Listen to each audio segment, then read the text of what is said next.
Some books merely inform, others entertain, but a rare few possess the unsettling power to alter the way you see existence itself. The Game of Life and How to Play It is one such book. For nearly a century, readers have described it as life-changing, mysterious, even dangerous, not because it contains forbidden rituals, but because it proposes something far more radical, that the unseen world of thought, faith, expectation, and spoken words quietly shapes the visible world around us. Yet today, most people unknowingly use this power against themselves every single day, speaking limitation, fear, and defeat into existence without ever realizing it. In this exploration, we will uncover why this extraordinary book has been called one of the most dangerous spiritual texts ever written. We will journey through forgotten wisdom preserved by mystics, sages, and ancient traditions, revealing how faith dissolves struggle, why imagination precedes manifestation, how gratitude unlocks hidden abundance, and why fear may be distorting the reality you see every day. Stay until the end, because the final principle may completely alter the way you understand time, destiny, and your place in the universe. Chapter 1. The Illusion of Lack. There is a quiet illusion that has followed humanity since the first villages were built beside rivers and beneath mountains. It is not born from empty fields or empty hands. It begins much deeper, in the hidden chambers of the mind. Long before a person lacks resources, they often begin to believe they lack possibility. The ancient philosophers observed this subtle shift with great concern, for they knew that the most dangerous poverty was not the absence of possessions, but the conviction that nothing more could ever emerge. An old saying whispered among wise elders declared, "The empty bowl is not always the one without food. Sometimes it is the one that refuses to see what has already been placed inside." This was not a lesson about denying hardship. Droughts came, harvests failed, empires collapsed. Genuine need has always existed, but the ancients carefully distinguished between true necessity and the endless dissatisfaction that quietly consumes the human heart.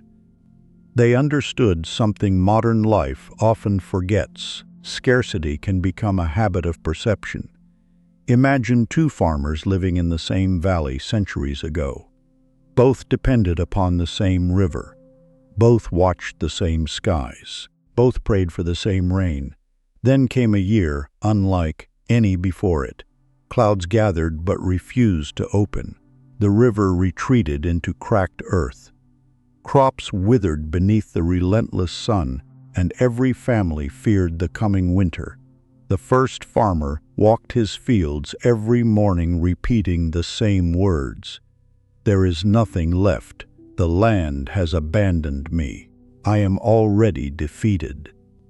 As the days passed, he stopped repairing his fences because he believed there would be nothing worth protecting. He neglected the old well because he assumed it had already gone dry.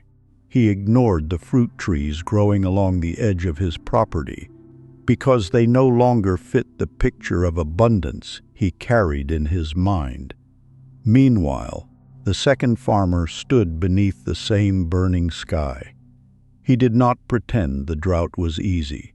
He did not smile while his crops suffered. Yet every morning he asked a different question. What still remains? That single question changed everything. He discovered wild herbs growing beneath shaded rocks. He cleaned the forgotten well and found water deep beneath the surface. He bartered wisely with neighboring villages instead of isolating himself in despair. He harvested figs from trees planted decades earlier by his grandfather, trees he had almost forgotten. Neither man controlled the drought, but each was controlled by a different way of seeing it. Years later, People called one fortunate and the other unfortunate. The elders shook their heads gently. It was not fortune, they said. It was attention. The lesson hidden within this simple story has echoed through countless generations. Gratitude is not merely a pleasant emotion. It is a discipline of perception.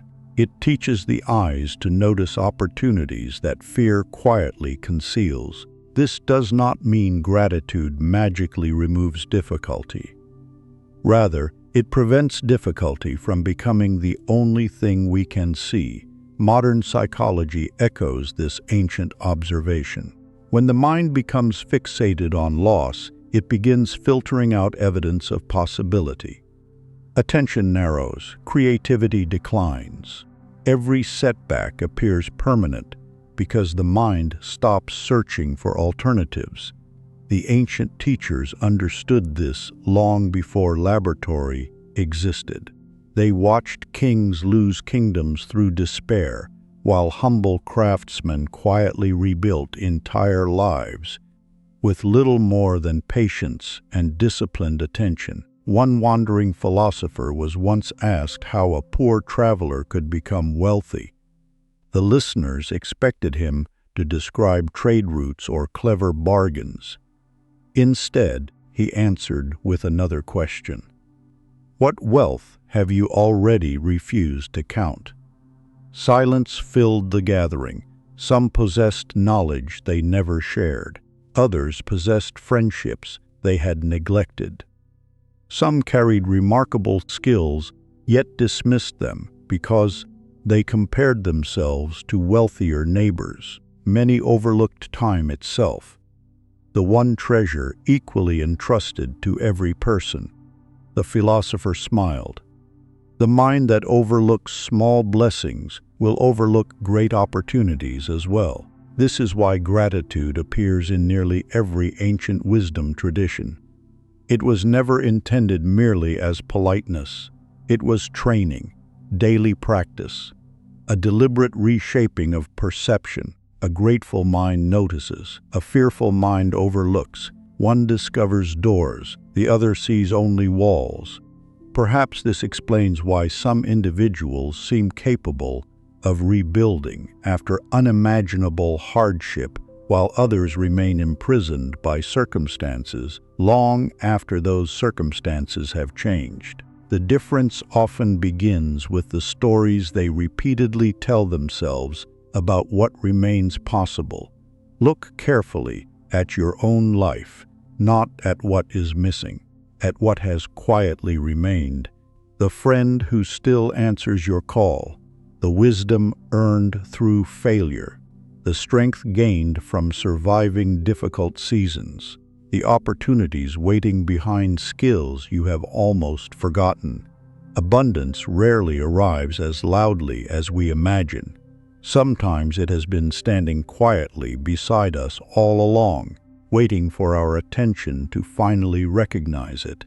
The ancient masters advised their students to begin every morning with one simple question. What still remains? That question alone has redirected countless lives. Notice abundance already present. Only then can you recognize the opportunities still unfolding. Chapter 2. The Law of Imagination.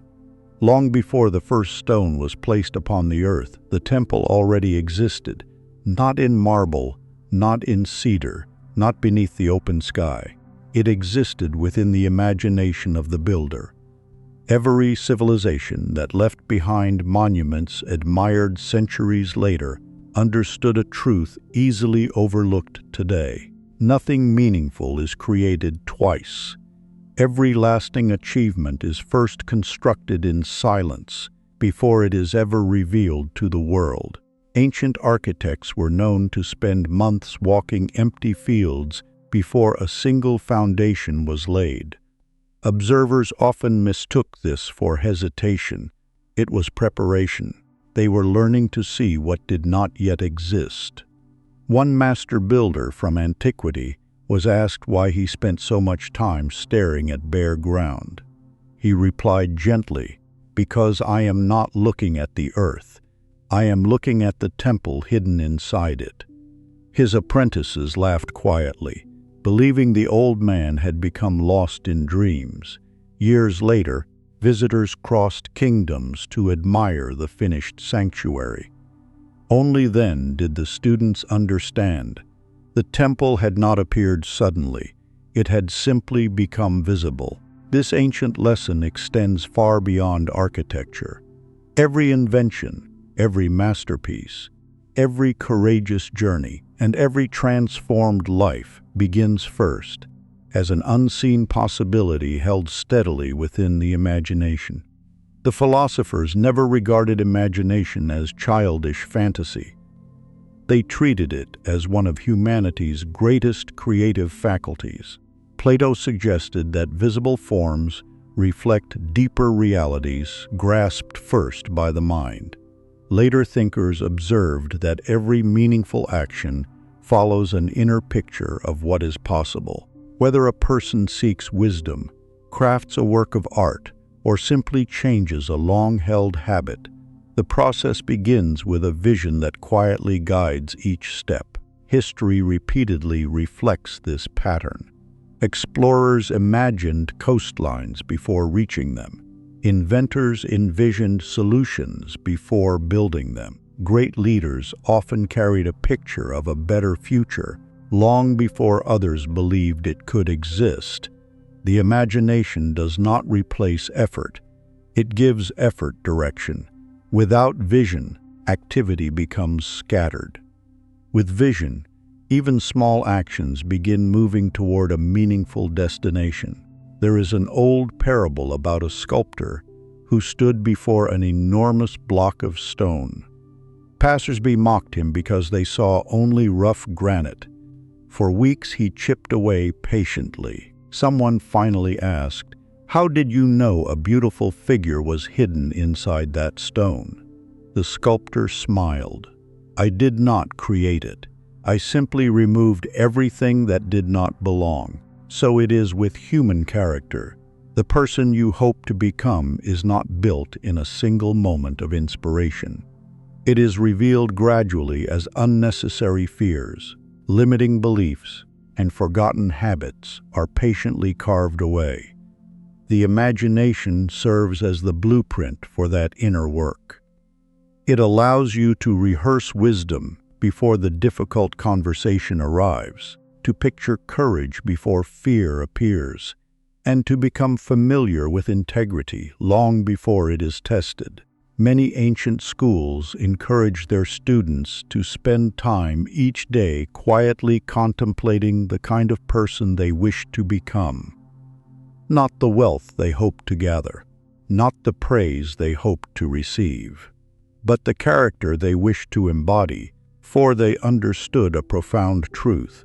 Possessions can be lost, titles can disappear, character remains. Spend a few moments each day imagining yourself acting with patience where you once reacted with anger. See yourself speaking with confidence where doubt once ruled. Picture yourself responding with generosity where fear once held tightly. These quiet rehearsals do not guarantee a particular outcome, but they prepare the mind to recognize possibilities and respond with greater intention when opportunities arise. The builder sees the temple before the stone is shaped. The gardener envisions the harvest before the first seed is planted. The wise person imagines the character they seek to cultivate before life asks them to reveal it. Do not spend all your imagination on what you wish to possess. Spend even more imagining the person you are becoming, for every enduring creation begins unseen, and the greatest masterpiece you will ever build is your own character. Chapter 3. Non-resistance opens the way. There is an old story told among wandering sages about a river that spent centuries trying to reach the sea. Along its path stood cliffs, forests, deserts, and valleys. Yet its greatest obstacle was a single enormous stone resting in the center of its course. Travelers who visited the place year after year expected the river to stop there forever. The stone appeared immovable, ancient beyond memory, a monument to permanence itself. But when the travelers returned decades later, something astonishing had happened. The stone had not moved. The river had. Rather than exhausting itself by striking the rock with greater force each season, the water quietly discovered another path. It curved around the obstacle, slowly widening its banks until the once insurmountable barrier became nothing more than part of the landscape.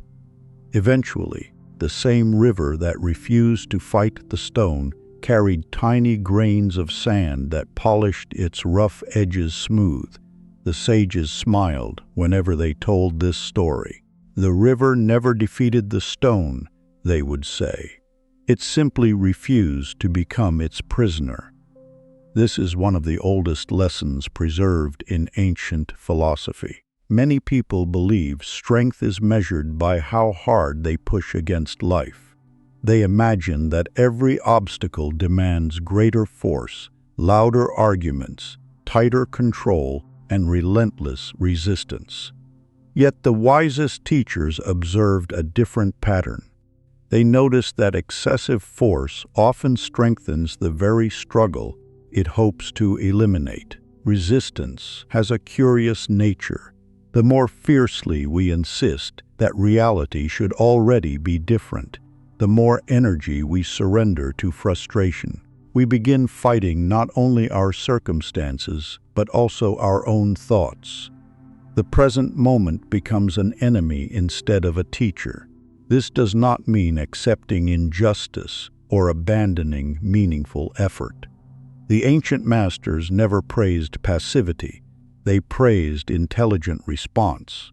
There is a profound difference between surrendering to life and cooperating with its rhythms. The Taoist sages spoke often of water because they believed it revealed the highest form of strength. Water possesses no rigid shape, yet over time it carves mountains. It never argues with gravity. It follows the path available to it, adapting without losing its direction. Its power comes not from aggression, but from persistence guided by wisdom. Centuries later, Stoic philosophers reached a remarkably similar conclusion through different language. They advised their students to distinguish carefully between what lies within their influence and what does not. Energy spent resisting the unavoidable weakens the mind. Energy directed toward one's own character strengthens it. Although separated by continents and cultures, both traditions quietly pointed toward the same truth. Peace begins when struggle is no longer wasted on the uncontrollable. An old monastery once stood beside a dense bamboo forest. Every autumn fierce storms swept across the valley, snapping mighty oak branches like dry twigs. Young students often asked the elder monk why the bamboo survived while larger trees fell. Instead of answering immediately, the old monk led them into the forest after the storm. The bamboo bent almost to the ground beneath the weight of the wind, but it did not break. When the storm passed, every stalk rose again, unchanged except for a few scattered leaves. The monk placed his hand gently upon the smooth green stem. Strength that refuses to bend eventually shatters. The students never forgot those words. Many years later, they understood that the lesson had never been about plants. It had been about themselves. How often do we cling to expectations long after life has invited us toward another path? How often do we exhaust ourselves demanding that yesterday return or tomorrow arrive sooner? The greatest suffering frequently grows not from what happens, but from our refusal to release what can no longer be controlled. Modern psychology echoes this ancient observation. When the mind resists painful emotions, those emotions often become more persistent. Anxiety resisted becomes deeper anxiety. Anger resisted quietly transforms into bitterness. Grief denied lingers beneath every conversation. Acceptance, however, creates space for wise action. It allows the mind to stop fighting reality long enough to ask, what is the next right step? This is the hidden power of non-resistance. It clears the fog. A sailor crossing an unpredictable sea understands this instinctively. He cannot command the wind. He cannot silence the storm. But by adjusting his sails, he can still move toward his destination. The sea has not become easier. The sailor has become wiser. So it is with life. When disappointment arrives, acknowledge it. When plans change, adapt them. When obstacles appear, study them before attacking them. The river reaches the sea, not because it overpowers every stone, but because it never forgets where it is going. There are moments when courage looks like standing firm. There are other moments when courage looks like changing direction without abandoning purpose. The wise know the difference. Today, ask yourself a quiet question. Where in your life are you striking the same stone over and over again? Could there be another path you have refused to notice simply because it does not resemble the one you originally imagined? The river teaches us that movement is more important than stubbornness. The bamboo reminds us that flexibility is often greater strength than force.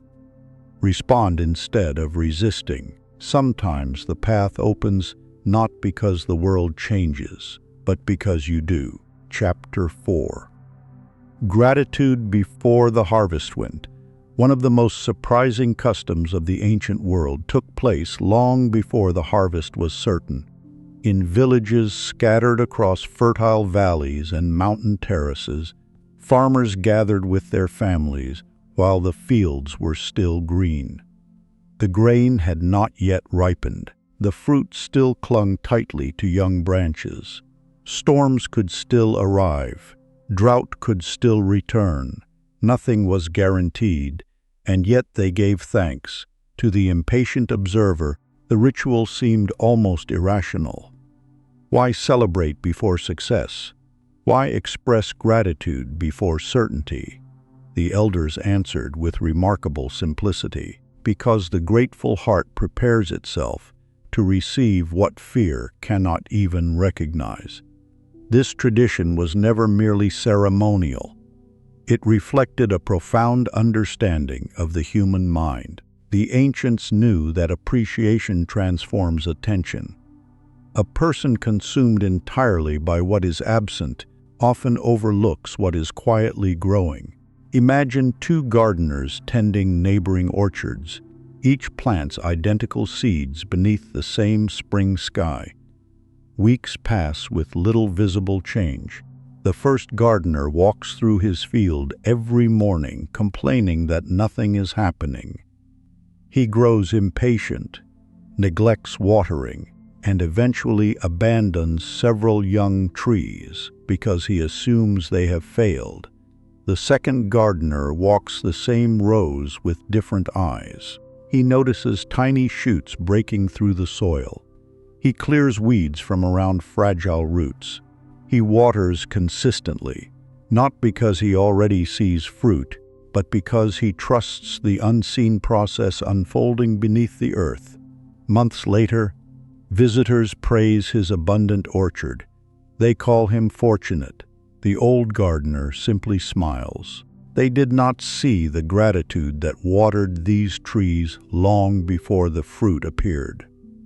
This is one of the quiet mysteries repeated throughout ancient wisdom traditions. Gratitude does not alter the laws of nature, nor does it guarantee that every hope will be fulfilled exactly as imagined. What it changes is the person who practices it. A grateful mind becomes attentive. It notices possibilities. It values relationships. It protects opportunities that an impatient mind often ignores. Modern psychology offers a similar insight. Researchers have found that appreciation broadens attention, increases resilience, and encourages creative problem-solving. When individuals regularly reflect on what is meaningful rather than exclusively on what is lacking, they tend to recognize more opportunities for growth and connection. The ancients discovered this through observation long before science gave it language. An old craftsman once accepted two apprentices. Both possessed equal talent. One complained endlessly about imperfect tools, difficult customers, and slow progress. The other thanked his teacher each evening for one lesson learned that day. No matter how small, years later, the second apprentice became a master admired throughout the region. When asked about the secret of his success, he did not mention superior skill. He said, "Gratitude taught me to notice what every difficult day was trying to teach." Ordinary moments are easily dismissed because they arrive quietly: a shared meal, a faithful friend, the strength to begin again after failure, a sunrise witnessed without hurry, the breath that enters your lungs without asking permission. These gifts rarely announce themselves with greatness. Yet they slowly build the foundation upon which every meaningful life is constructed. Perhaps this is why ancient teachers encouraged their students to begin and end each day with gratitude. Not because every day was easy, but because every day contained something worthy of careful attention. Gratitude is not denial. It is disciplined perception. It refuses to let hardship become the only story. Before the harvest appears, appreciate the seed. Before success arrives, honor the effort. Before tomorrow unfolds, cherish today. For the person who learns to recognize quiet blessings is often the very person prepared to cultivate greater ones. Give thanks before results appear. Sometimes the harvest begins in the heart, long before it reaches the field. Chapter 5. Fear casts shadows. There is an old tale told among desert caravans of a traveler who refused to continue his journey after sunset. Every evening, as the sun dipped below the horizon, he would catch sight of a dark figure stretching across the sand behind him. Convinced that someone was following him, he abandoned campsites, changed routes, and spent countless sleepless nights preparing for an attack that never came. One evening, an elderly guide quietly approached him and lit a single lantern. The traveler turned. The terrifying figure instantly shrank. It was his own shadow. The old guide smiled with compassion rather than laughter. "You have not been fleeing an enemy," he said softly. "You have been fleeing the shape cast by your own position." The traveler stood in silence. His greatest fear had never possessed substance of its own. It had borrowed its power from darkness and distance. The wise preserved this story because they understood something timeless about the human mind. Fear often behaves like a shadow. It begins as a small uncertainty, but when left unexamined, it stretches across the imagination until it appears larger than reality itself. Fear has always served a noble purpose. Without it, our ancestors would not have survived dangerous forests, unpredictable seas, or harsh winters. It warned them of genuine threats and encouraged careful preparation. But the ancient philosophers also recognized another kind of fear, one that protected nothing. It lived almost entirely within imagined futures, convincing people to suffer events that had never actually arrived. This distinction became one of the foundations of wisdom. There is caution, and there is panic. Caution asks, how may I prepare? Panic insists, disaster has already begun. The difference between the two determines whether fear becomes a faithful guide or a relentless tyrant. Centuries ago, before armies marched into uncertain battles, experienced commanders observed their youngest soldiers carefully. They noticed that those consumed by fear often exhausted themselves before the fighting even began. Their breathing became shallow, their hands trembled, their minds raced ahead, imagining every possible defeat. By the time the first signal sounded, they had already fought 100 invisible battles inside their own thoughts. Veteran warriors behaved differently. They did not pretend fear was absent. They simply refused to let it become commander. Many traditions trained soldiers to steady their breathing before lifting their swords. Some stood silently beneath the morning sky. Others repeated simple phrases that reminded them to remain present. Their preparation was not merely physical, it was psychological, for they understood that a frightened mind rarely sees clearly. Fear narrows perception like a tunnel.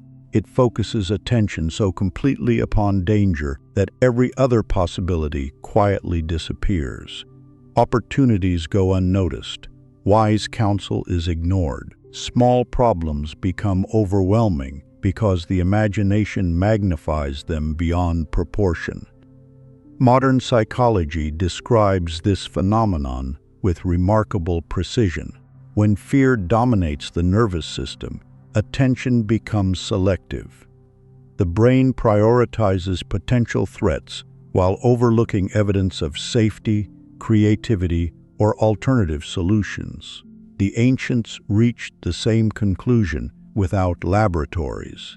They simply watched human beings long enough to recognize the pattern. An old philosopher once walked through a crowded marketplace carrying a small mirror. His students asked why.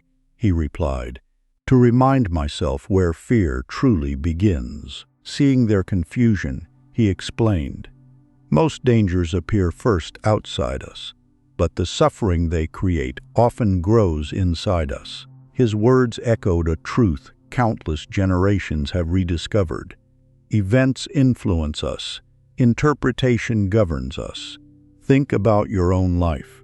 How many sleepless nights were spent worrying about conversations that unfolded peacefully? How many opportunities were abandoned because imagined failure appeared more convincing than unseen possibility? How many years were surrendered to fears that never crossed the threshold from imagination into reality? This does not mean every fear is false. Some dangers deserve respect. The wise person does not ignore warning signs or reject careful planning.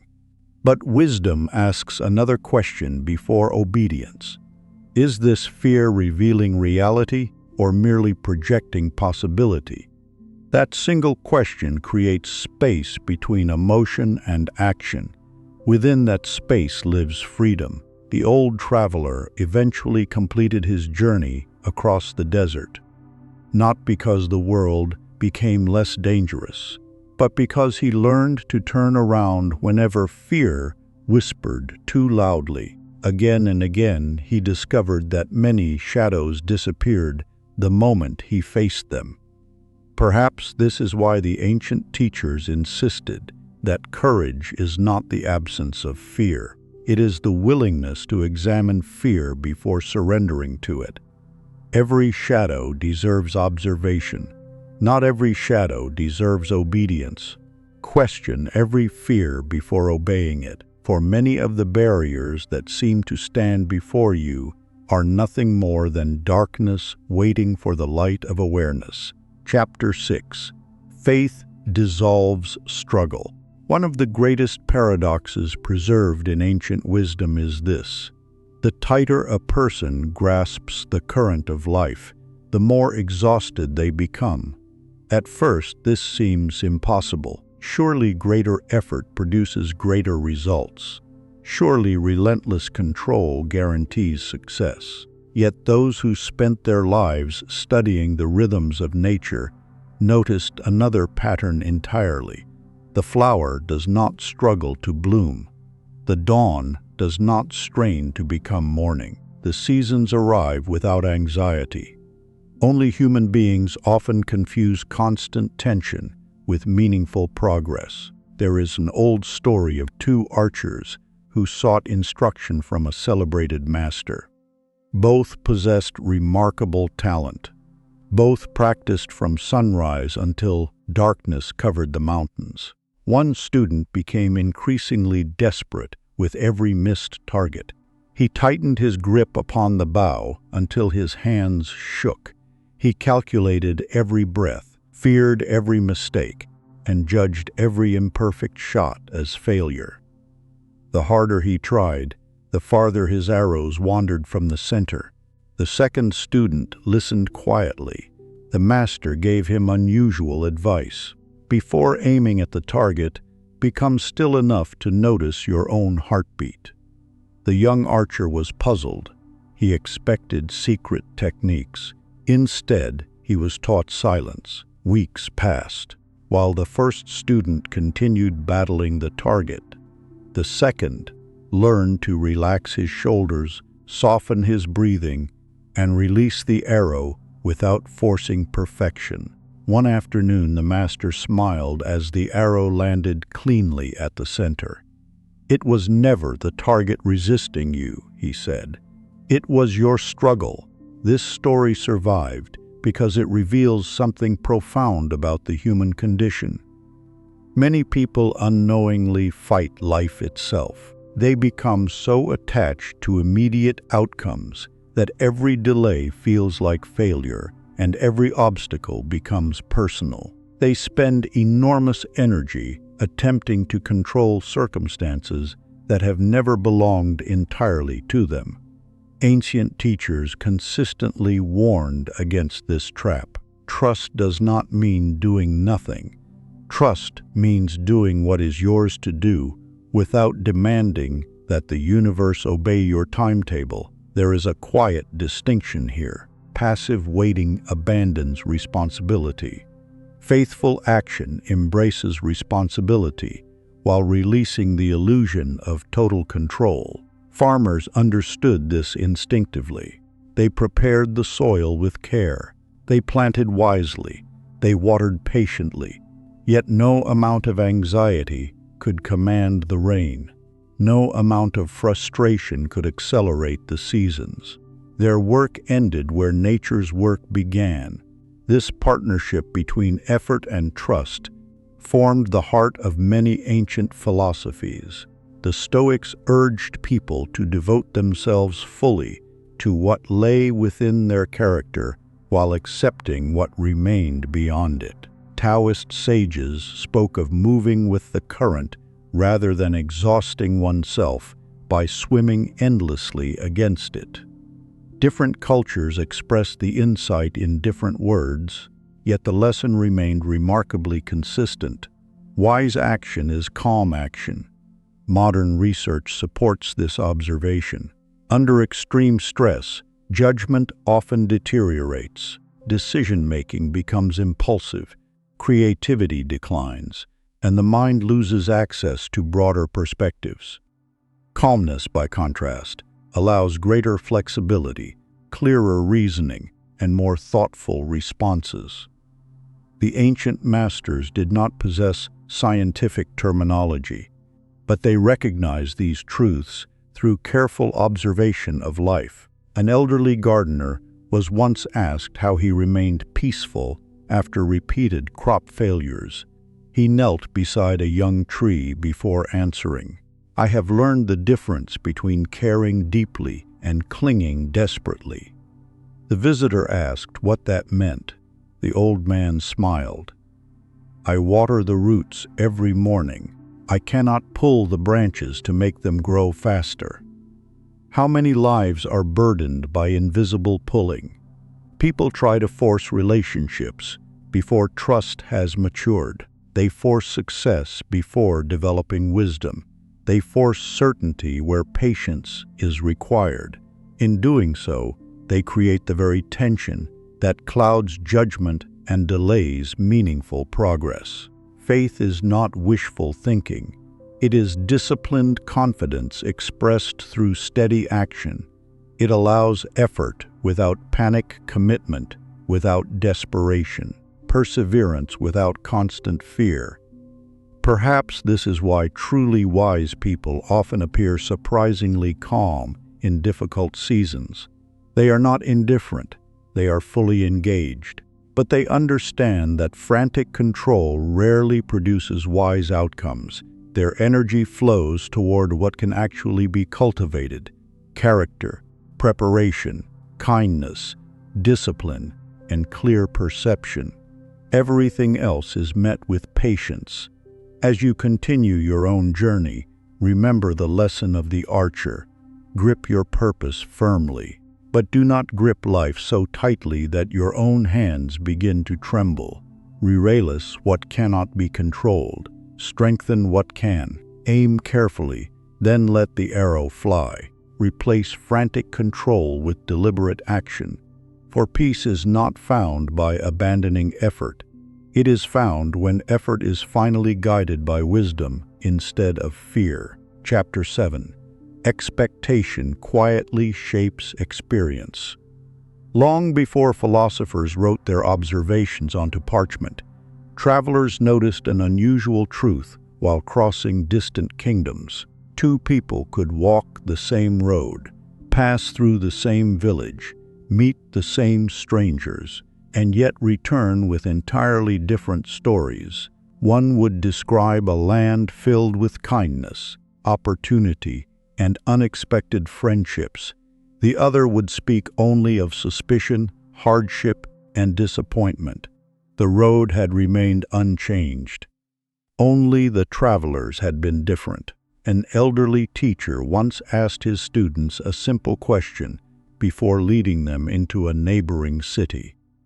"What do you expect to find there?" One young man answered immediately, "Greedy merchants, dishonest people, and endless problems." Another smiled quietly. "I expect challenges," he replied, "but I also expect to learn something valuable." The old teacher nodded without correcting either answer. When they returned several days later, he gathered them beneath an ancient olive tree. The first student complained exactly as he had predicted. Every rude customer confirmed his belief. Every inconvenience became proof that the world was unfair.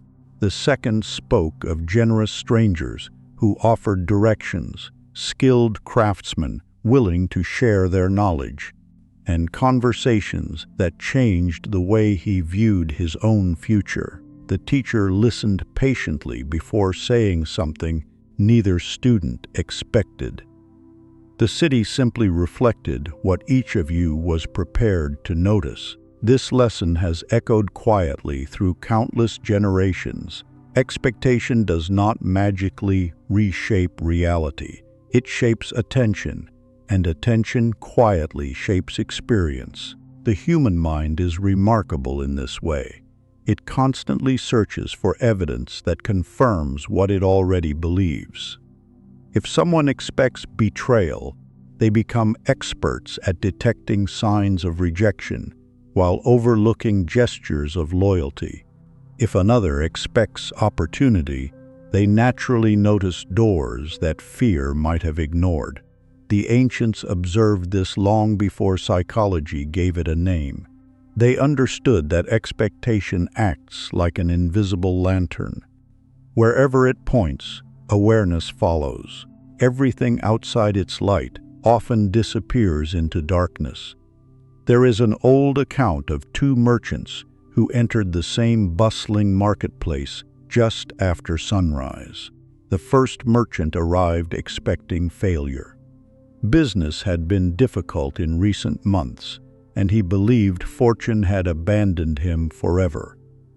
As he walked among the crowded stalls, He noticed only competitors with larger displays, customers who walked past without stopping, and minor inconveniences that confirmed his discouragement.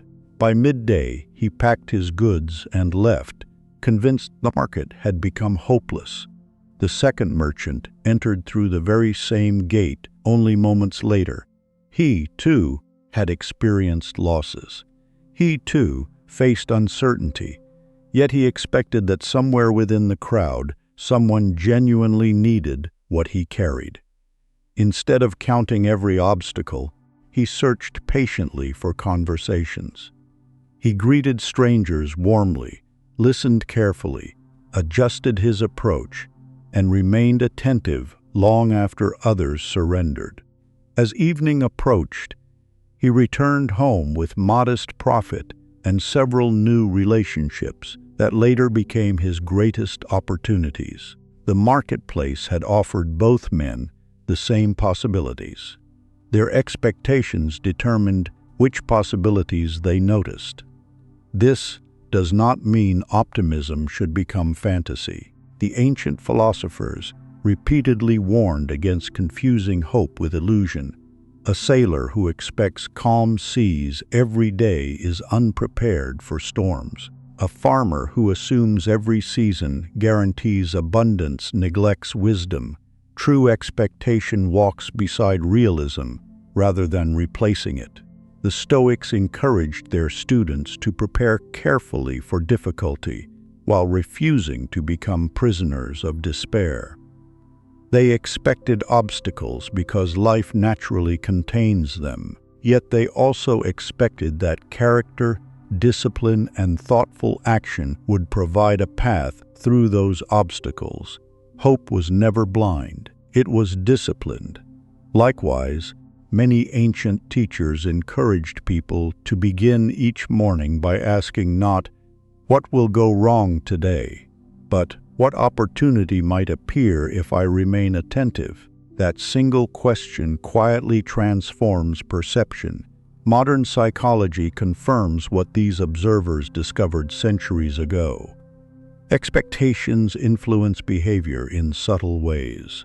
A confident person often smiles first, speaks more openly, persists longer after setbacks, and notices encouragement others overlook. These small differences accumulate over time until they appear to outsiders as remarkable luck. Yet much of what we call luck begins with prepared attention. Imagine carrying two different maps through the same forest. One highlights only danger, the other marks hidden springs, safe paths, and places of shelter, while still acknowledging cliffs and rivers. Both maps describe the same landscape, but one encourages paralysis, the other encourages wise movement. Expectation functions much the same way. It is not a prediction, it is a direction for awareness. Ask yourself honestly, what have you been expecting from life lately? Have you quietly rehearsed disappointment so often that success now feels unfamiliar? Have you anticipated rejection so consistently that genuine acceptance slips past unnoticed? Or have you trained yourself to recognize possibilities while remaining grounded enough to prepare for reality? Ancient wisdom invites neither naive optimism nor habitual pessimism. It invites alert hope. Walk forward with open eyes, prepare diligently, remain teachable, believe that opportunities exist, but meet them with effort rather than entitlement. The world rarely becomes exactly what we imagine, yet our expectations often determine which part of that world eventually becomes our experience. Expect possibilities, prepare diligently.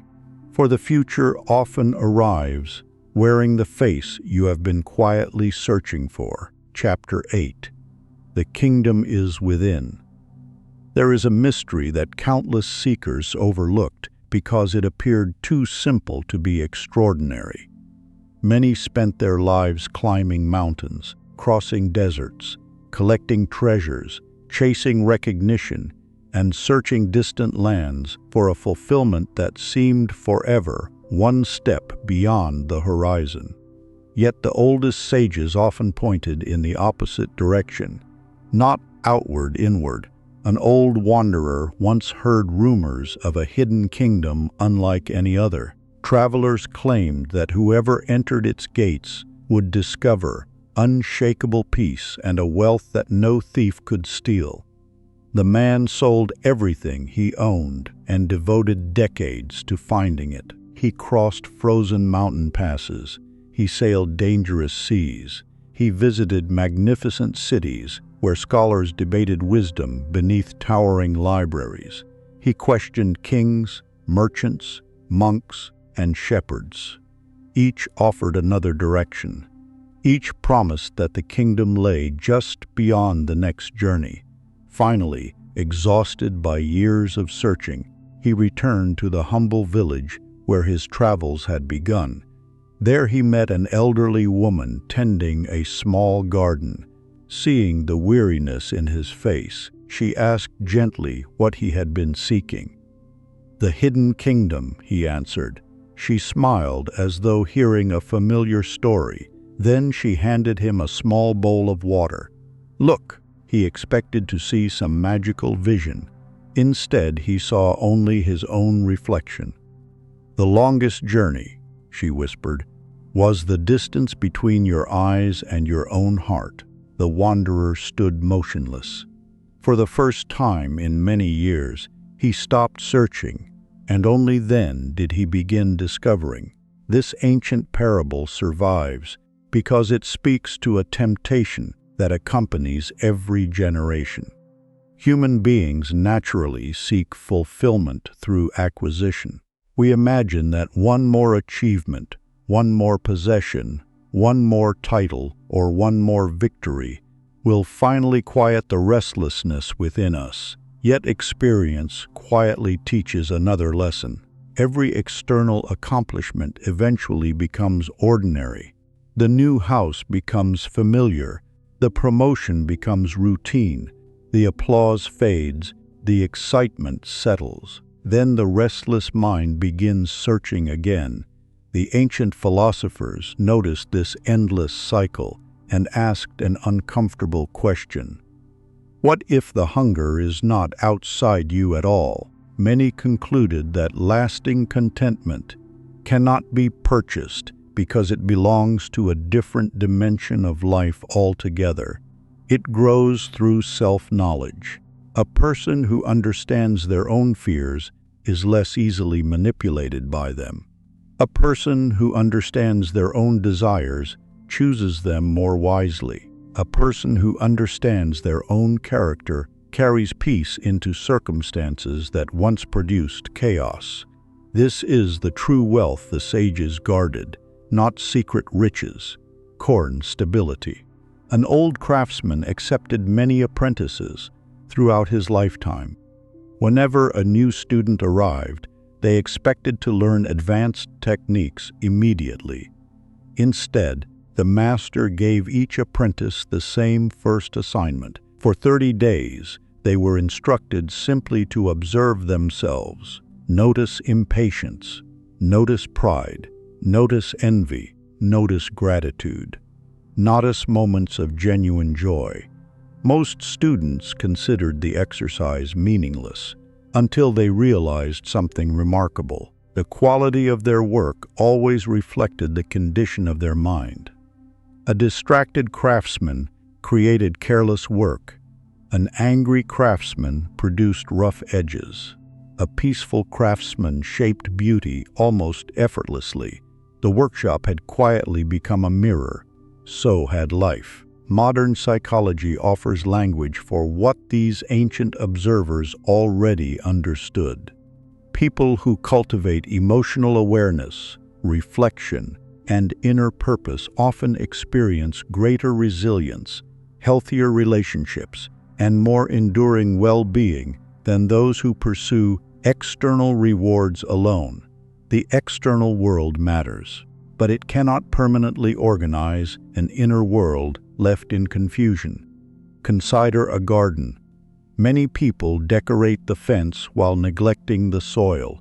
The fence impresses visitors. The soil determines whether anything truly grows. Your inner life is that soil. Every thought planted repeatedly becomes easier to think. Every habit repeated patiently becomes part of identity. Every act of forgiveness softens the ground. Every honest reflection removes another hidden stone. The harvest that follows may eventually appear in your work, your relationships, and your decisions, but its roots remain invisible. Perhaps this explains why the wisest elders often seemed peaceful regardless of circumstance. Their security did not depend entirely upon changing conditions because they had spent years cultivating something no storm could easily destroy: an ordered mind, a grateful heart, a clear conscience, a quiet spirit. These treasures cannot be inherited. They cannot be purchased. They must be cultivated. Each day offers another opportunity. Spend a few moments in silence before chasing the world's demands. Ask yourself difficult questions with honesty rather than judgment. Ride words that elevate your thinking. Protect your attention from constant noise. Practice gratitude without needing perfect circumstances. Little by little, your inner world becomes stronger than the distractions surrounding it. Then something unexpected happens. Success becomes meaningful without becoming your identity. Loss becomes painful without destroying your peace. Achievement becomes joyful without becoming an addiction. The ancient kingdom was never hidden because it wished to exclude you. It was hidden because most people never thought to look within. Build your inner world daily, for the richest life is always constructed from the inside outward. Chapter 9. Blessing multiplies what it touches. Long before kingdoms measured wealth by overflowing treasuries, the wisest elders measured prosperity in a very different way. They believed that whatever a person consistently honored would quietly increase in value, not through magic, not through chance, but because attention changes everything it touches. There is an old story of a gardener who lived on the edge of a forgotten valley. Travelers often passed his small orchard on their journeys to larger cities, and many wondered why his trees produced sweeter fruit than the vast estates owned by wealthy nobles. His garden was modest, his tools were old, his land was ordinary. Yet every season his harvest seemed richer than the last. One spring, a young man stopped beside the old gardener and asked the question that everyone secretly carried. "What is your secret?" The gardener smiled, resting both hands upon the handle of his worn shovel. "I greet every tree before I prune it." The traveler laughed politely, believing the old man was joking. But the gardener continued, "I care for every branch before it bears fruit. I water the soil before it becomes dry. I remove weeds before they steal strength from the roots. Most people celebrate abundance after it arrives."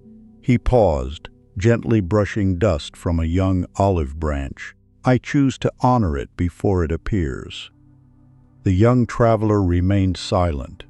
Years later, after building orchards of his own, he finally understood. The harvest had never begun in autumn. It had begun every ordinary morning when no one was watching. This simple parable contains one of the oldest principles of human flourishing. Whatever receives consistent care becomes stronger. Whatever is neglected slowly weakens, even if it once appeared abundant. Many people spend their lives asking how to receive more, while overlooking what has already been placed in their hands. They dream of larger homes, while neglecting the peace within the one they already inhabit. They desire stronger friendships, while forgetting to nurture the relationships that quietly sustain them. They long for greater opportunities, while treating today's responsibilities as burdens instead of preparation. The ancient teachers repeatedly warned against this habit. To overlook today's gifts is often to become blind to tomorrow's. There is a quiet law hidden within ordinary life. Attention nourishes, neglect diminishes. This principle extends far beyond gardens. A marriage grows through daily kindness more than dramatic declarations. Health is preserved through countless small choices rather than occasional bursts of discipline. Wisdom deepens through consistent study, reflection, and humility instead of sudden inspiration. Even time itself responds to stewardship. Those who protect their hours from endless distraction gradually discover that a single day contains more possibility than years spent without intention. The old philosophers understood that blessing was never merely spoken. It was practiced. To bless something meant to treat it as valuable, to care for it, to protect it, to cultivate its highest potential. In doing so, the person offering the blessing was transformed as much as the object receiving it. An elderly craftsman once accepted a young apprentice known for extraordinary talent. Within weeks, the apprentice grew impatient. "I am ready for greater work," he insisted. Instead of responding directly, the master handed him a simple wooden hammer. "For the next month," he said, "care for this tool as though your future depends upon it." The apprentice was disappointed. Each evening he cleaned the hammer, repaired its handle, sharpened its edges, and stored it carefully. When the month ended, the master finally explained, "You believed I was teaching you to protect a hammer." He smiled. "I was teaching you to become the kind of person who protects everything entrusted to him." That lesson shaped the apprentice far more than any advanced technique. Character grows through stewardship.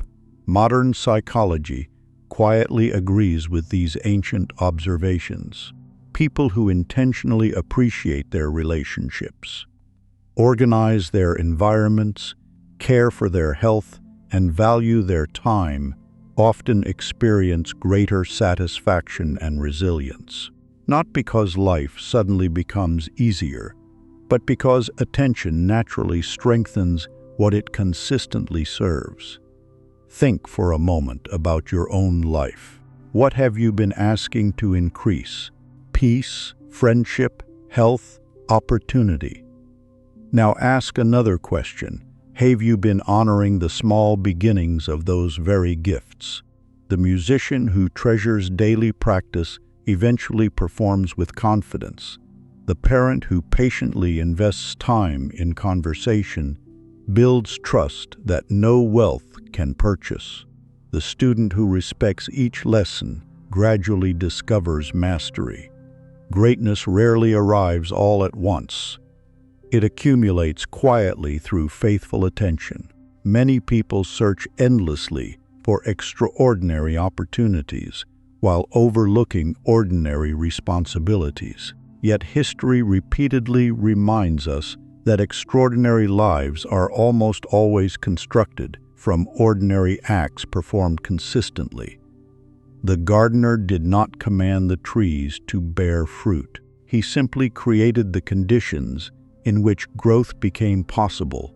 The same wisdom applies to every area of life. Honor your health before illness reminds you of its value. Honor your relationships before distance reveals their importance. Honor your time before regret counts what distraction has stolen. Honor your character before success places greater responsibility upon your shoulders. Blessing is not wishful thinking. It is disciplined appreciation expressed through consistent action. Every moment offers another opportunity to cultivate what already exists. The old gardener understood something many never discover. The richest harvest belongs not merely to those who receive the most. It belongs to those who faithfully care for what they already possess. Honor what has already been entrusted to you, for whatever is truly cherished has a remarkable way of quietly multiplying. Chapter 10. Time bows to patience. Before the first green shoot ever breaks through the earth, an invisible miracle has already begun deep beneath the surface. Where no eye can witness it, the seed is changing. Its outer shell softens. High roots begin searching through darkness. Life awakens long before proof appears. Nature has always understood something that restless human beings frequently forget. The most important growth is often invisible. An impatient observer walking through a field only days after planting might conclude that nothing is happening. The ground appears unchanged. The wind moves quietly across empty soil. Silence reigns where effort was once poured. Yet beneath every step, thousands of unseen transformations are taking place. The ancients watched these mysteries year after year. They realized that life unfolds according to seasons rather than impatience. This understanding shaped the wisdom of generations. There is an old account of a young farmer who visited an elderly olive grower famous throughout the region. Hoping to become wealthy quickly, the young man eagerly asked how long it would take before his first grove produced abundant fruit. The old grower answered calmly, "If the seasons are kind, perhaps 15 years." The young farmer frowned. "And if I work twice as hard?" The old man smiled. "Perhaps 20. Confused, the young man protested. "How can greater effort require more time?" The elder pointed toward a magnificent olive tree whose thick trunk stretched high into the morning sky. "If you become obsessed with speed," he said, "you will neglect the roots." Then he rested his hand upon the ancient bark.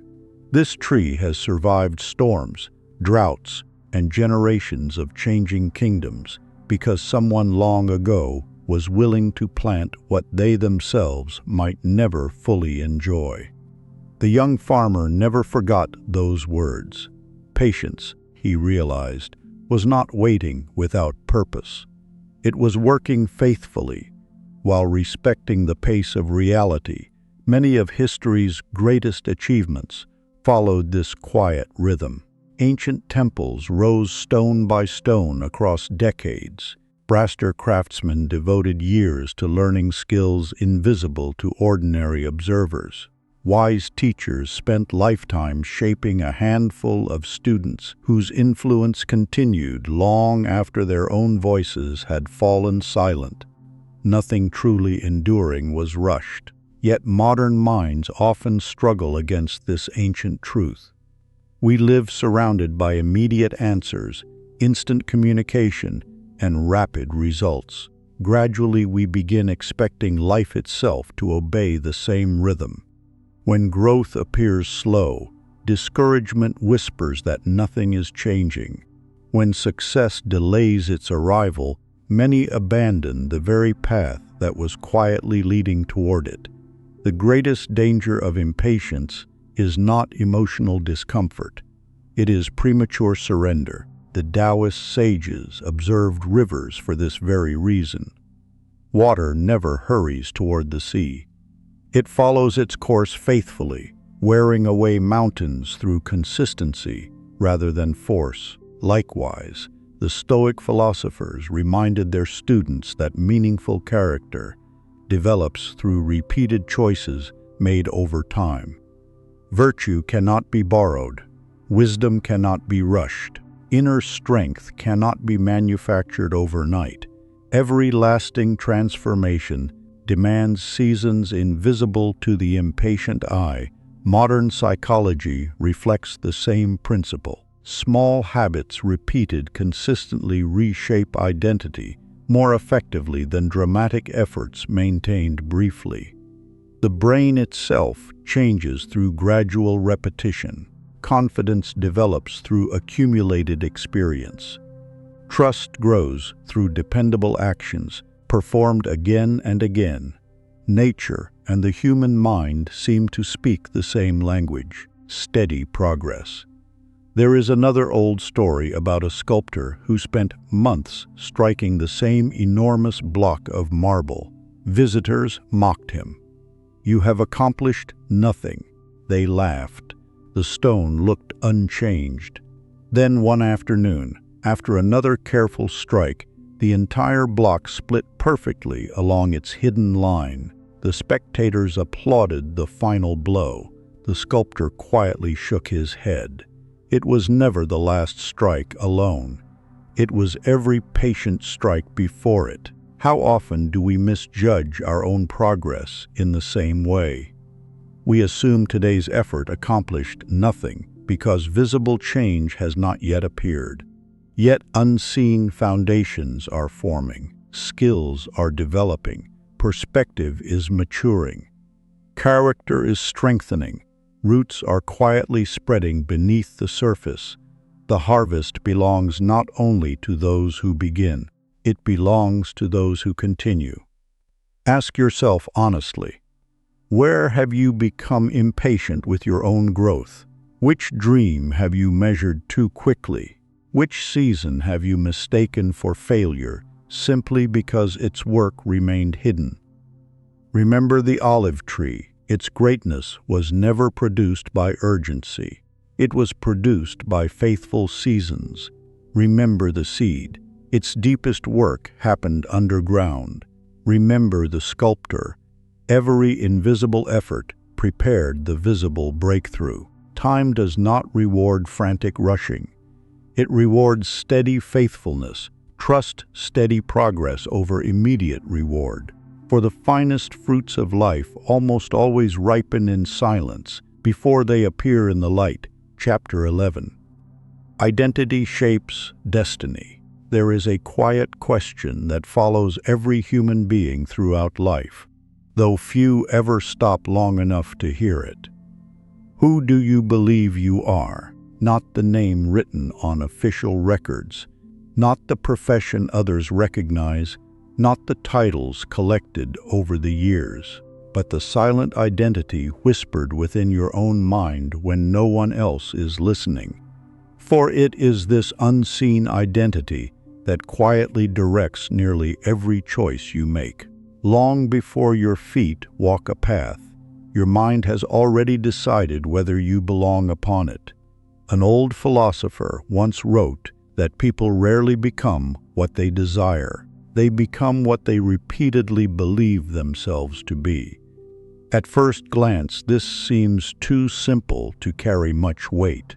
Yet the elders who observed generations of men and women noticed the same mysterious pattern. Two individuals could possess equal talent, equal opportunity, and equal intelligence, yet their lives unfolded in remarkably different ways. The difference often began with a sentence neither of them ever spoke aloud. One quietly believed, "I am capable of learning," the other silently repeated, "This has never been for someone like me." Those hidden words became invisible architects. Every decision afterward quietly obeyed them. There is an ancient story preserved among wandering teachers about a young shepherd who dreamed of becoming a keeper of wisdom. Whenever scholars passed through his village, he followed them from a distance, fascinated by their calm speech and thoughtful questions. Yet he never approached them. When friends encouraged him, he always answered the same way, "I am only a shepherd." Years passed. One evening, an elderly traveler noticed the young man sitting alone beside a fire, reading scraps of discarded parchment he had collected along the roads. The old traveler watched silently before asking a curious question. "Who taught you that you are only one thing?" The shepherd looked puzzled. "I have always been this." The traveler smiled. "You have always cared for sheep." He pointed gently toward the worn parchments. "But your mind has been tending wisdom for years." Those words disturbed the young shepherd more deeply than any lecture. For the first time, he realized he had mistaken his occupation for his identity. His work had described what he did. It had never defined who he could become. That single realization transformed his future. Years later, he became one of the most respected teachers of his generation. His knowledge did not suddenly appear. It had been growing quietly the moment he stopped imprisoning himself inside an old description. The ancient mystery schools understood this principle with remarkable clarity. Before initiates received advanced teachings, they often underwent long periods of preparation designed to reshape their understanding of themselves. They were not merely taught new information. They were invited to become new people. Old assumptions were questioned. Old fears were examined. Old identities were slowly released. The teachers understood something that modern psychology would later confirm. New knowledge rarely changes a life unless identity changes first. A person who secretly believes they are careless will eventually abandon careful habits.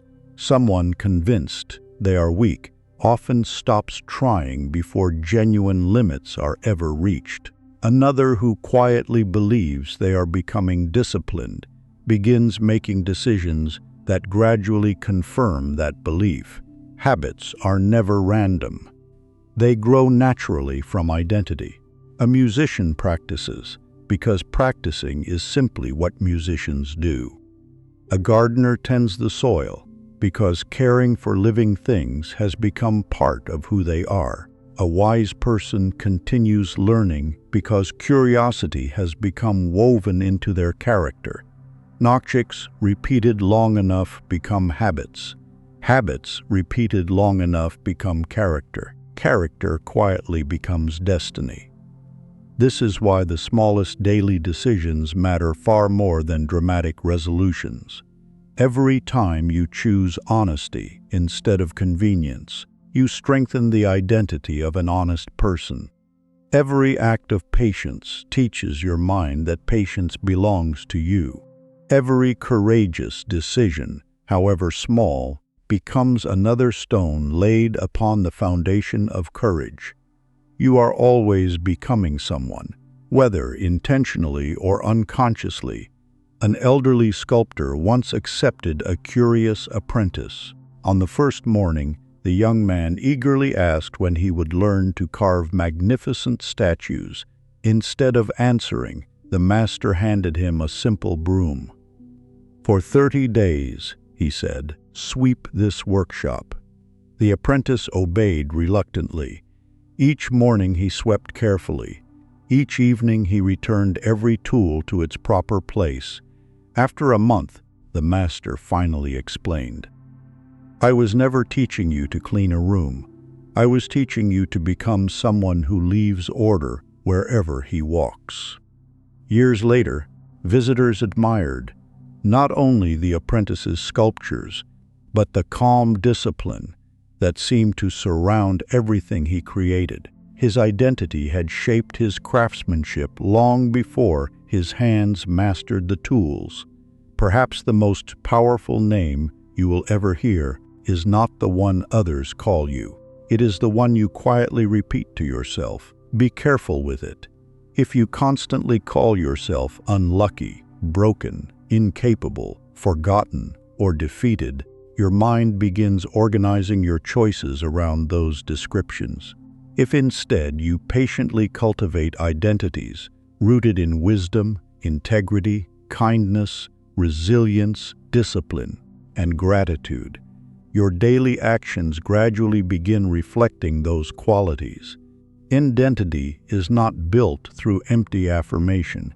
It is built through repeated evidence. Become the kind of person who keeps promises, Who learns continuously? Who serves generously? Who speaks thoughtfully?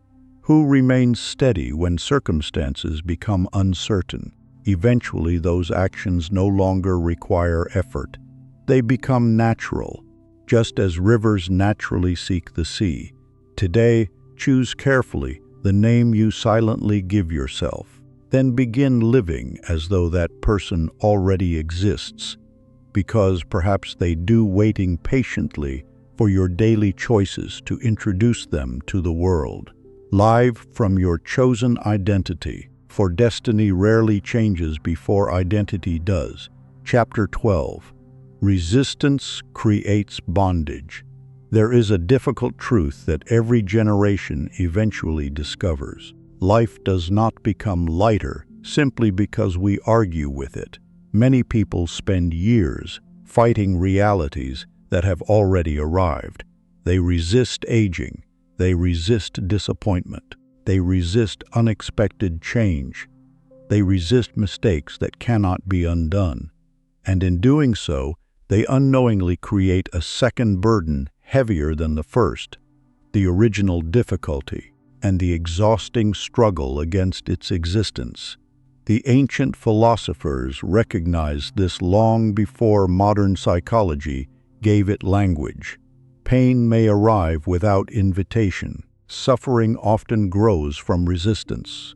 This does not mean accepting injustice or abandoning responsibility. It means seeing reality clearly before deciding wisely. An old sailor once took a young apprentice on his first voyage across a restless sea.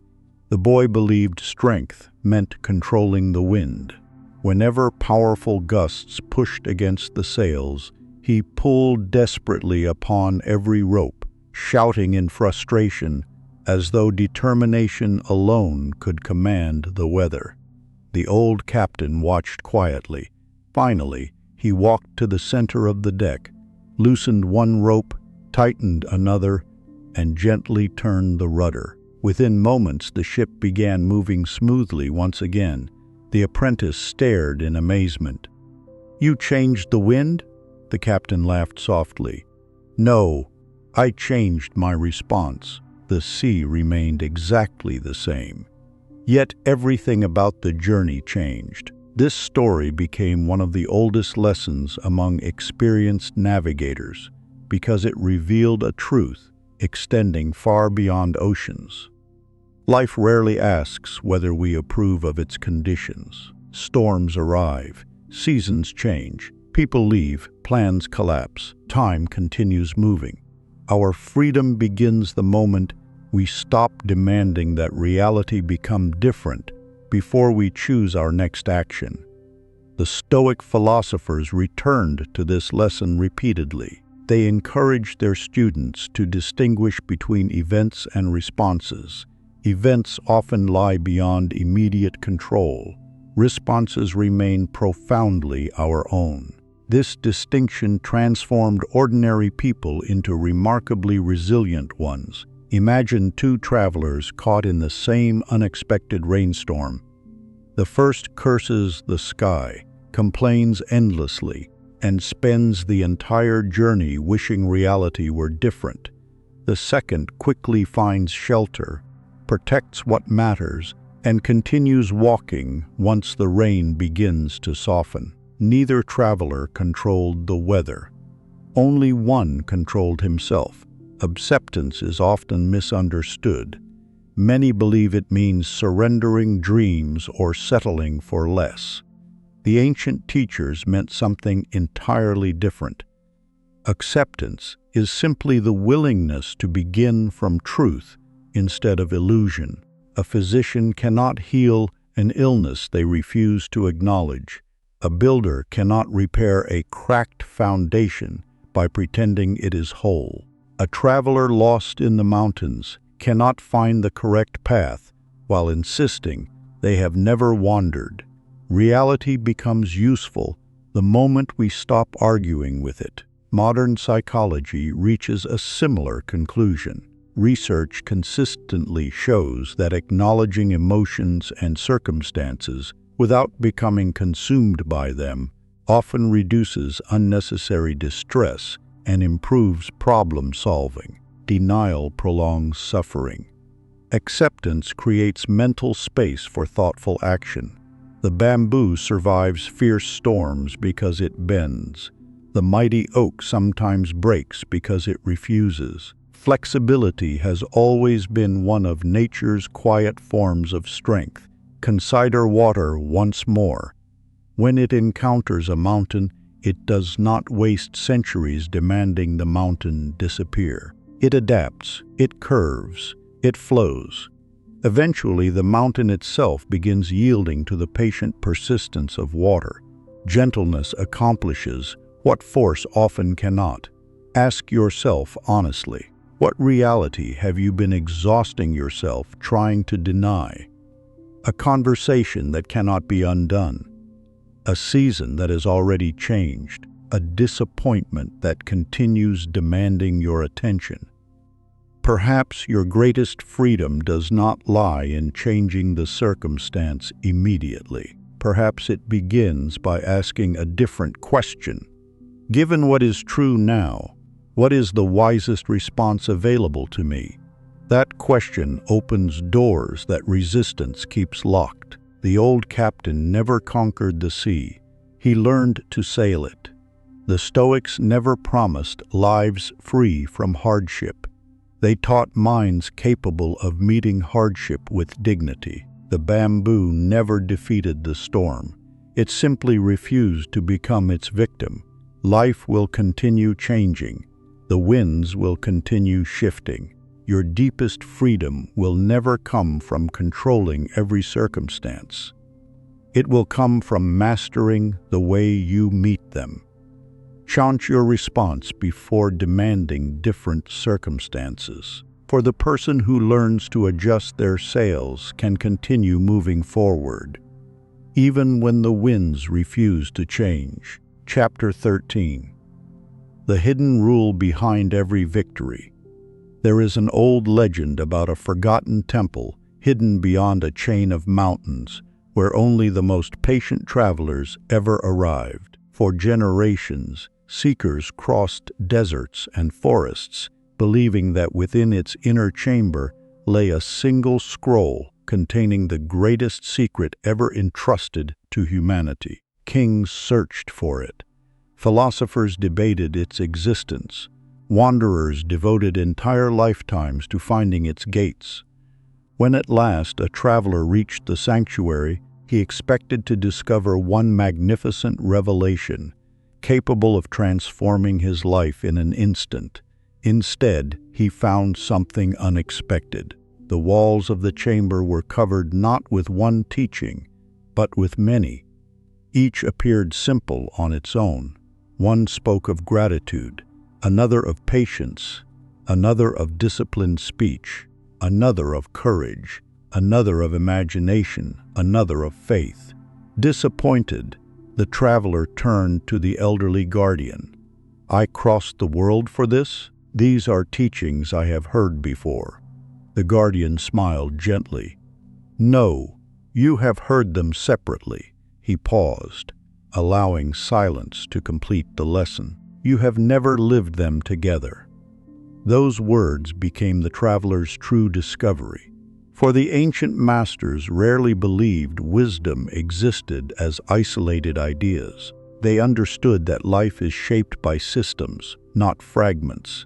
A single seed cannot become a forest without water, sunlight, fertile soil, and time. Remove one element, and the whole process weakens. So it is with human character. Many people search for one secret powerful enough to transform everything. One perfect habit, one hidden technique, one mysterious phrase. Yet history quietly suggests another truth. The greatest victories rarely arise from one extraordinary act. They grow from ordinary principles, working together with remarkable consistency. Faith gives direction. Gratitude preserves perspective. Imagination reveals possibilities. Patience protects long-term vision. Character sustains every choice when enthusiasm begins to fade. Together, they form something far greater than their individual parts. Imagine a master builder preparing to construct a magnificent bridge across a wide river. Faith inspires him to believe the crossing is possible. Imagination allows him to see the finished bridge before the first stone is placed. Gratitude keeps him mindful of every worker, every tool, and every lesson learned along the way. Patience reminds him that foundations hidden beneath the water matter more than visible towers. Character compels him to build honestly, even where no future traveler will ever notice his craftsmanship. Roamed any one of these qualities, and the bridge eventually fails. Leave them united, and generations cross safely because of work they never witnessed. Life follows the same pattern. Ancient teachers often compared the human soul to an instrument. A single string, no matter how beautiful, cannot produce a symphony. Only when every string is tuned into harmony does music emerge. Likewise, wisdom becomes powerful only when its principles cooperate. Faith without patience becomes frustration. Imagination without character becomes fantasy. Gratitude without action becomes sentiment. Patience without purpose becomes stagnation. Character without hope becomes rigid endurance. Each virtue quietly strengthens another. Centuries ago, an elderly potter accepted 2 apprentices. Both learned the same techniques. Both possessed similar skill, yet one became renowned throughout the region while the other abandoned the craft after only a few years. Visitors assumed the successful apprentice possessed extraordinary talent. The old potter disagreed. He simply practiced every lesson. The unsuccessful apprentice loved inspiration. The successful one loved discipline. One waited until he felt motivated. The other returned to the workshop every morning regardless of mood. One sought dramatic improvement. The other trusted steady refinement. After 20 years, their daily choices had quietly become entirely different lives. The ancients never underestimated repetition. They understood that identity is carved not by isolated moments of brilliance, but by countless ordinary decisions made faithfully over time. A river shapes valleys through persistence. A tree reaches the sky through seasons. A wise life is built exactly the same way. Modern psychology echoes this timeless observation. Habits reinforce one another. A person who practices gratitude often becomes more resilient. Greater resilience supports patience. Patience strengthens wise judgment. Wise judgment nurtures confidence. Confidence encourages courageous action. Growth becomes a living cycle. Every virtue quietly feeds another. Perhaps this explains why truly remarkable people often appear balanced rather than extreme. They possess courage without recklessness, humility without weakness, confidence without arrogance, ambition without desperation. Their strength does not come from mastering one quality. It comes from allowing many qualities to mature together. Ask yourself a simple question. Which part of your inner foundation have you been neglecting? Have you cultivated vision while forgetting patience, discipline while forgetting gratitude, hope while neglecting character? Return to the whole. Life responds remarkably when the inner life becomes integrated rather than divided. The hidden rule behind every lasting victory has never been hidden because it was complicated. It remained hidden because most people searched for shortcuts instead of harmony. Do not seek one miraculous breakthrough. Become the kind of person whose daily habits quietly prepare countless breakthroughs. Practice consistently, for greatness is rarely a single achievement. It is 1,000 faithful moments woven together until they become a life. Chapter 14. The final secret of the game of life. Every ancient path eventually arrives at the same quiet doorway. Different teachers give it different names. Different cultures tell different stories. Different generations decorate it with different symbols.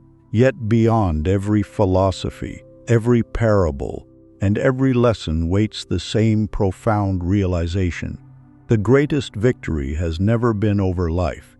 It has always been over oneself. Imagine standing before an enormous labyrinth built long before memory. Thousands have entered, many wandered endlessly. Some blamed the walls, others cursed fate. Many believed the maze itself was their enemy. Then one old traveler discovered something astonishing. The labyrinth had never been changing. He had. Each time fear governed his decisions, he chose familiar dead ends.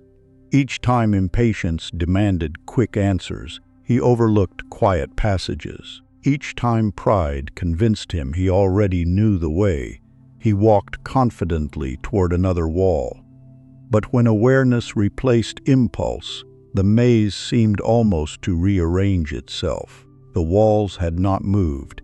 His perception had. The game had always followed rules. He had simply never learned them. Perhaps life is more like that ancient labyrinth than we realize.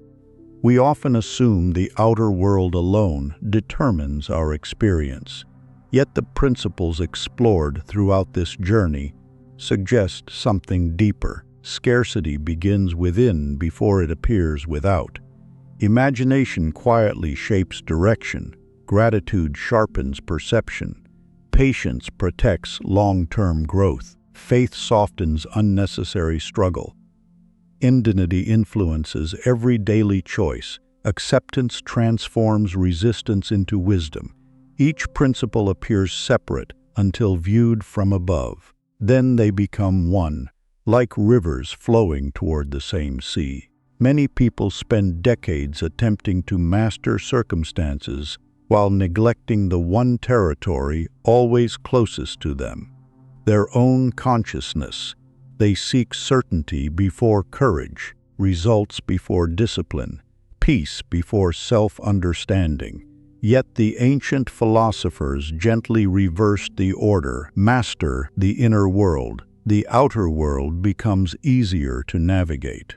Not because every circumstance suddenly obeys your wishes, but because you no longer surrender your peace to every changing wind. A seasoned navigator understands that the sea cannot be controlled, the weather cannot be negotiated, the tides cannot be commanded.